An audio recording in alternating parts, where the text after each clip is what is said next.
Hey, just a few updates here. So basically what we need to do, this photo is for the About inner page. So this is good that you already put it without a black banner. Okay. But on a home page, I attached the second photo that should be, and it says for sliders, I believe this one she would like to have because it's more of her upper body with the jacket and everything. So please, if you can make this photo in this place so she can be shown more than just a head, it will be awesome. Regarding the tagline, yeah, it's a good tagline, but the A doesn't follow her A.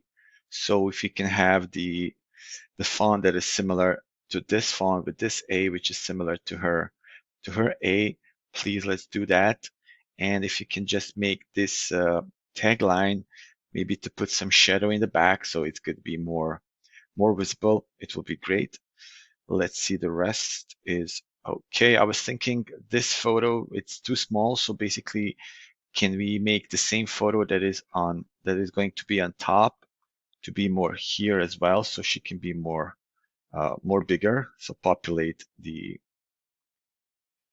section, and that should be it. Let me know if you need my help to find a font for this, but I believe you're capable to do it yourself. Thanks.